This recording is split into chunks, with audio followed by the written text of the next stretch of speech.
Hello guys, welcome back to my channel legend biography में। तो guys, आज मैं फिर लेके आया हूँ एक न्यू लेजेंड की बायोग्राफी आपके लिए, जो कि जल्द से जल्द मैं लाता रहूँगा। लेकिन इससे पहले जो कोई भी इस चैनल पर पहली बार आया है तो इस चैनल को लाइक, सब्सक्राइब और बेल आइकन दबाना ना भूलें, जिससे मेरी हर नई वीडियो की अपडेट आपको मिलती रहेगी। तो अगर आप भी अपने मनपसंद शख्स की बायोग्राफी मेरी आवाज़ में सुनना चाहते हैं तो मुझे कमेंट जरूर करें या मेरी इंस्टा आईडी पर मैसेज में बता सकते हैं। तो गाइस, चलिए शुरू करते हैं।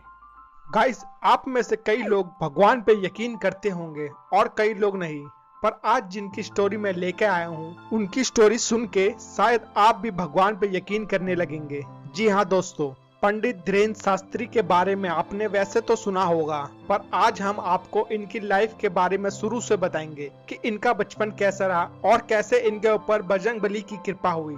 इनका जन्म 4 जुलाई 1996 को छतरपुर मध्य प्रदेश में हुआ। इनके पिता का नाम श्री राम कृपाल गर्ग और माता का नाम श्रीमती सरोज गर्ग है। इनके परिवार में इनके अलावा एक छोटा भाई और इनकी एक छोटी बहन भी है और इनके एक दादाजी भी थे, जिनको सब लोग दादा गुरुजी के नाम से बुलाते थे। बागेश्वर बालाजी की स्थापना इनके परदादा द्वारा की गई थी। उन्होंने कठोर तपस्या करी, जिससे प्रसन्न होकर हनुमान जी ने उन्हें दर्शन दिए और कहा, अब मैं यही रहूंगा, पर तुम्हारी हर पीढ़ी से एक व्यक्ति हमेशा मेरी सेवा में रहेगा। तब से इनके परिवार से एक व्यक्ति हमेशा बालाजी की सेवा में रहता है। पहले इनके परदादा हुए, फिर इनके दादाजी और अब ये। अपने परदादा से तो ये मिले नहीं, पर अपने दादाजी के बारे में ये बताते हैं। इनका कहना है कि इनके दादाजी के ऊपर बजरंगबली की अपार कृपा थी। इनके दादाजी वहीं रहते थे, छोटी सी कुटिया में, और इनके पिताजी वहीं खेती करते थे। इनका एक छोटा सा खेत हुआ करता था मंदिर के पास। इनका बचपन बहुत गरीबी में गुजरा। कई बार तो इनके पास खाने के लिए नहीं होता था, तब इन्हें भिक्षा मांगकर खाना पड़ता था।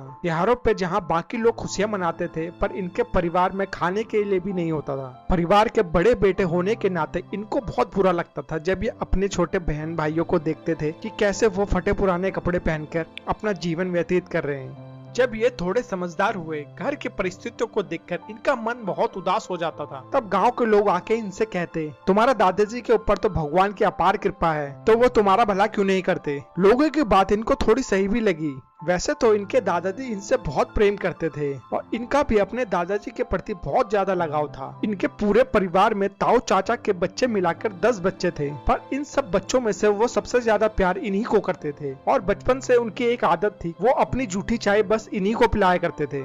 अब इनका कहना है शायद वो इसलिए ऐसा करते थे क्योंकि उन्होंने इनके अंदर कुछ देखा हो। गुरुजी की तो दृष्टि अपार होती है। एक बार इनकी घर की परिस्थिति बहुत खराब हो गई थी, खाने के लिए भी कुछ नहीं था। तब इनका मन बहुत व्याकुल हो गया। ये उसी व्याकुल मन के साथ अपने दादाजी के पास गए और पूछा, आप तो सब जानते हैं, तो आप बताओ हमारी गरीबी कैसे दूर होगी। तब इनके दादाजी मुस्कुराते हुए बोला, रात को आना। उसके बाद ये घर चले गए। इन्होंने सोचा शायद रात को दादाजी कोई गड़े हुए खजाने के बारे में इन्हें बताए। जब ये रात को दादाजी के पास गए तो वहाँ काफी अंधेरा था, क्योंकि उस समय वहाँ पर लाइट की कोई व्यवस्था नहीं थी, दिए की रोशनी ही होती थी। तब इनके दादाजी ने इनकी बाहें पकड़ी और इन्हें स्नान कराया और बाहें पकड़ के इन्हें मंदिर के पास ले गए। इन्होंने मंदिर के अंदर एक रोशनी देखी जो बहुत चमकदार रोशनी थी। ये उसे देखकर थोड़ा घबरा गए और कांपने लगे, पर इनके दादाजी ने इनकी बाहें पकड़ी हुई थी और इनसे बोलने के लिए कहा कि बोलो, आज से आप मेरे और मैं आपका। इन्होंने रोते रोते वो बोला और फिर इनके दादाजी ने कहा, जाओ, तुम्हें सारी संपत्ति मिल गई है, इससे बड़ी और कोई संपत्ति नहीं हो सकती, तुम आज बालाजी से जुड़ चुके हो। उसके बाद ये घर चले गए और सोचने लगे कि दादाजी ने ऐसे ही चमत्कार दिखा दिया और कुछ संपत्ति तो बताई नहीं कि गरीबी कैसे दूर हो गई, पर इनको पता नहीं था कि इनके दादाजी ने इन्हें क्या दिया है।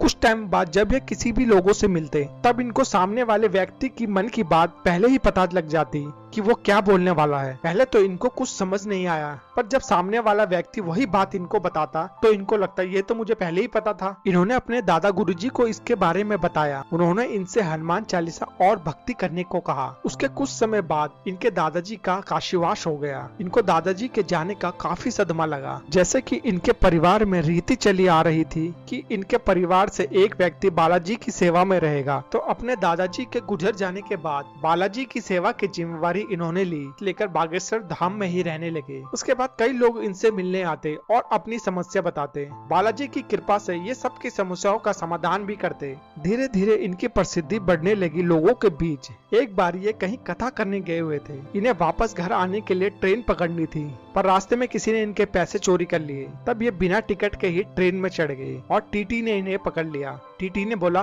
कि अगर आपके पास टिकट नहीं है तो अगले स्टेशन पर आपको उतरना पड़ेगा। पर जब इन्होंने टीटी को अपना चमत्कार दिखाया, उसके परिवार वालों के नाम बताए और उसके परिवार की समस्या भी बताई, तब टीटी इनके पैरों पे गिर गया और इनकी सेवा में लग गया। और जब इनके घर का स्टेशन आया तो इनको वहाँ पर सम्मान पूर्वक उतार कर पैसे भी दिए। ऐसे चमत्कारों ने इन्हें लोगों के बीच और भी पॉपुलर बना दिया। ये फिर शहर शहर जाकर कथाएं भी करने लगे। लाखों की तादाद में लोग इनसे मिलने आते। इनके चमत्कारों की वजह से ये सोशल मीडिया में भी बहुत छा गए और हर न्यूज चैनल में इन्हीं के चर्चे होने लगे। जो लोग भगवान को नहीं मानते थे वो इनके चमत्कारों की परीक्षा लेने आने लगे, और जब वो लोग इनकी परीक्षा लेने आते, इनके चमत्कारों को देखकर वो भी इनके भक्त बन जाते और देश विदेशों में भी इनकी कथाएं होने लगी। हाल ही में ये अमेरिका भी होके आए और वहाँ भी अपने चमत्कार दिखाकर लोगों की समस्याएं बताई और उनका हल भी बताया। और अब तो इनके भक्तों की संख्या इतनी बढ़ चुकी है कि जिस शहर में भी इनका दरबार लगता, वहाँ लोगों की भीड़ उमड़ जाती। लोगों को सामने से मना करना पड़ता है कि अब मत आओ। इनकी प्रसिद्धि का एक कारण यह भी है कि ये कभी अपने आप को भगवान नहीं बोलते और ना ही किसी जातिवाद में विश्वास करते हैं। तभी हर धर्म के लोग इनके भक्त हैं और ये पूरे भारत को हिंदू राष्ट्र बनाना चाहते हैं। हम तो यही चाहेंगे कि जो ये चाहते हैं वो एक दिन जरूर हो और हनुमान जी की कृपा इन पे बनी रहे, जिससे सारे दुखी लोगों की समस्याएं दूर कर सके। तो गाइज फिर लौटेंगे एक नई बायोग्राफी के साथ। तब तक के लिए बाय एंड टेक केयर और जय श्री राम, जय बजरंगबली।